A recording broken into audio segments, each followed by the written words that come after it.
नहमदुहु व नुसल्ली व नुसल्लिमु अला रसूलिहिल करीम अम्मा बाद फ़अऊज़ु बिल्लाहि मिनश शैतानिर रजीम बिस्मिल्लाहिर रहमानिर रहीम कुल बिफद्लिल्लाहि व बिरहमतिहि फबिज़ालिका फल्यफ़रहू हुव खैरुम मिम्मा यजमऊन सदक़ल्लाहु व मौलानाल अज़ीम व बल्लगना रसूलुहुन नबियुल करीम व नहनु अला ज़ालिका लमिनश शाहिदीन वश्शाकिरीन वल्हम्दुलिल्लाहि रब्बिल आलमीन।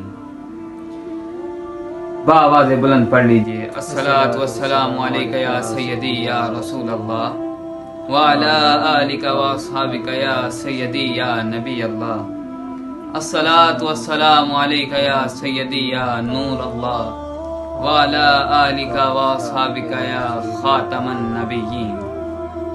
बंदाए परवरदिगारम उम्मते अहमद नबी दोस्त दारे चारे यारम ताबाए औलादे अली मजहबे हनफिया दारम मिल्लते हजरत खलील खाक पाए गौसे आजम जेर साया हर वली सिद्दीक अक्से हुस्ने कमाले मुहम्मदस्त फारूक जिल्ले जाहो जलाले मुहम्मदस्त उस्मान ज़याए शम्माए जमाले मुहम्मदस्त हैदर बहारे बागे खिसाले मुहम्मदस्त नाचीज बंदा फ़कीर राहे खुदाए मुहम्मदस्त। हम्दो सलात के बाद हुजूर पुरनूर शाफ़िए यौमुन नशूर की बारगाह में हदिया दरूद व सलाम का नजराना पेश मैं बयां करता हूँ कि जो आयत करीमा पढ़ने का मुझे शर्फ हासिल हुआ सूरत यूनस आयत नंबर 58 पढ़ने का जो आयत मुझे शर्फ हासिल हुआ, रब ताला से दुआ है कि वो अपने प्यारे हबीब के सदके मुझे हक सच बयान करने और हम तमाम मुसलमानों को उस पर अमल करने की तौफीक नसीब फरमाए। आज ईद का दिन है। ईद का क्या माना है? ईद बमाना खुशी, यानी ऐसा दिन जिसको किसी खास खुशी से मुनासबत दी जाए, यानी ईद बमाना खुशी। अब ईद उल फितर के एक दूसरा नाम भी शुमार किया जाता है, यानी कि यौम ईद उल फितर का दूसरा नाम यौमुर रहमा भी कहा जाता है, यानी ऐसा दिन जिस दिन अल्लाह रब्बुल इज़्ज़त ने उम्मत मुहम्मदी पर अपने बंदे पर खास रहमत की।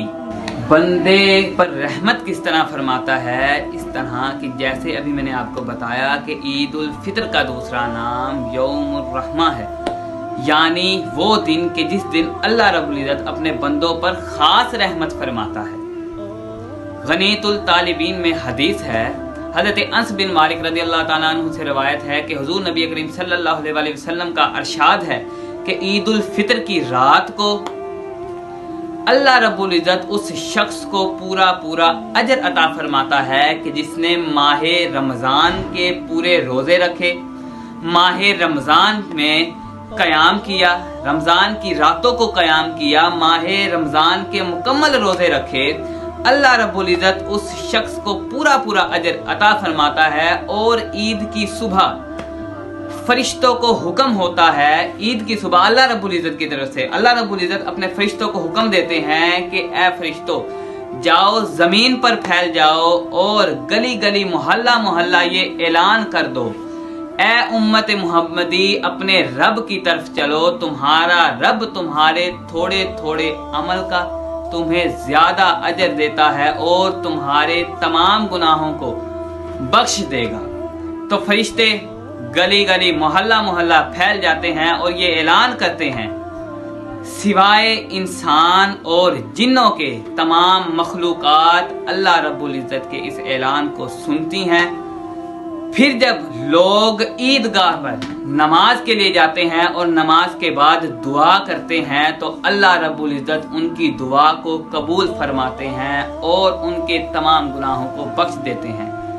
दुआ करने के बाद जब लोग वापस अपने घरों को आते हैं तो वो गुनाहों से पाक होकर अपने घर की तरफ आ जाते हैं, अपने घर की तरफ आते हैं गुनाहों से पाक होकर। कहाँ से? ईदगाह की तरफ से। जब लोग ईदगाह में ईद की नमाज अदा करते हैं और उसके बाद अपने खालिक व मालिक के हुजूर दुआ करते हैं, इल्तिजा करते हैं कि ए परवरदिगार हमारे गुनाहों को बख्श दे, तो अल्लाह रब्बुल इज़्ज़त उसी मौका पर उसी वक़्त उनके तमाम गुनाहों को बख्श देता है। और जब वो वहाँ से वापस अपने घर की तरफ चलते हैं تو تمام گناہوں سے پاک ہو کر چلتے ہیں اور تمام گناہوں سے پاک ہو کر اپنے گھروں کو واپس لوگ آ جاتے ہیں۔ محترم حضرات، آج کا دن کتنا بابرکت دن ہے۔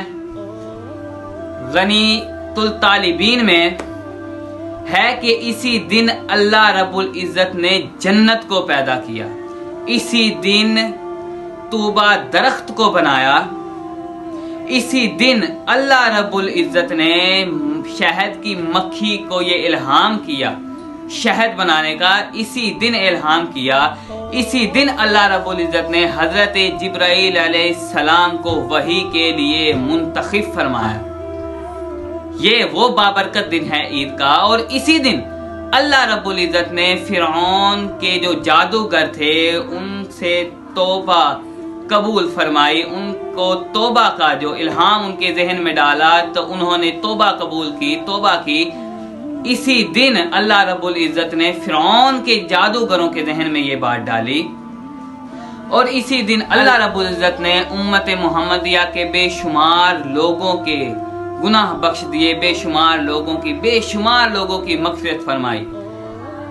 تو اللہ رب العزت سے دعا ہے کہ اللہ رب العزت آپ کے اور میرے تمام گناہوں کو معاف فرمائے، اور ہم تمام لوگوں کو، تمام مسلمانوں کو اللہ رب العزت کے حضور پیش ہونے کی، عبادات کرنے کی، اللہ رب العزت کے بتائے ہوئے نیک کام کرنے کی، نیک راستوں پر چلنے کی، صراط المستقیم پر چلنے کی توفیق نصیب فرمائے۔ وآخر دعوانا الا البلاغ۔